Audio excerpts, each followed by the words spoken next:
Hey traders, Raghee here, and in this free recap video we're going to cover some intraday time frames and talk about how you can gauge relative performance when you're intraday trading the S&P, the NASDAQ, the Dow, or any ETF, preferably with what's known as a high concentration problem. Now let's talk about what a high concentration problem is and why it's really not a problem for traders.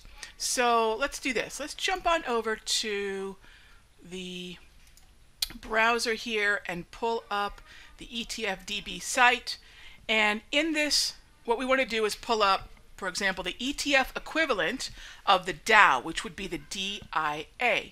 Now, once we get here, you'll notice there's, and this is a free site, by the way. Click on Holdings, and you'll see the 31 holdings of the Dow. Now, this is for the ETF. You can see what we've got here. There's a cash component. If you're wondering, what's the 31st? Yeah, there's a small cash component on top of the 30 stocks. But if you take a look at Boeing, UNH, 3M, GS, HD, what you do is you take these names, and by the way, look at the weighting.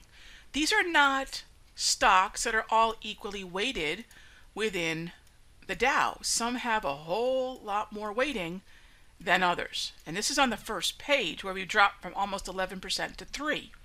Now imagine what happens when you get to page 2 and 3. So high concentration problem basically means you've got a small number of stocks and or sectors that are predominantly why the larger average would move. I call this the DIA, or the sector, or the futures contract. I call this the tide, and I call these the boats. So put the boats in order on your layout, and that's what this looks like right here. Okay, so what we've done is taken those names and populated them. These are 5-minute charts across our platforms. You might say, Ron, that looks really busy. And by the way, you can expand any one of these charts when you need to take a closer look, but what we've done is we've simplified this. Now, this is a very cool tool that we have available. It's actually 4 different tools that we have available to members. And here's the great part, and I got to tell you, we have such a great community at Simpler Futures. How and why? They created these tools. The philosophy that we use in the chat room is predicated on market trends using exponential moving averages. And a lot of members said, look, there's an easier way to do this. There's a quicker way that I can just get a quick reading on each chart. And we call these trade flags. And we actually have a total of 4 trade flags we use. One takes care of indicators, another takes care of the wave and the market trend, another takes care of IV, and another one takes advantage of the clearing range trade in the morning. So I'm telling you what the 4 are, but we're going to focus on the wave and the moving averages in this one. So that's going to be these 2 right here, the 8-13-21 and the wave. So if you're looking at the chart, and of course this is after hours, but I want you to think about something.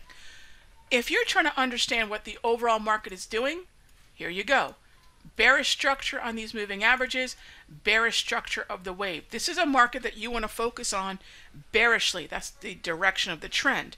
Now, if you want to trade any of the markets individually that are tracking with this trend, you go match up the red, red. Here's red, red, red, red. Here's another one, CBX, Travelers, IBM.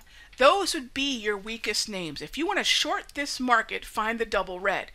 Bearish structure of what we call the propulsion dot exponential moving averages, 8-13-21, and bearish 34 EMA wave.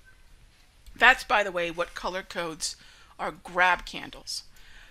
So I know instantly what my relative performance leaders to the downside are, and that they're jiving with the tide, the larger average.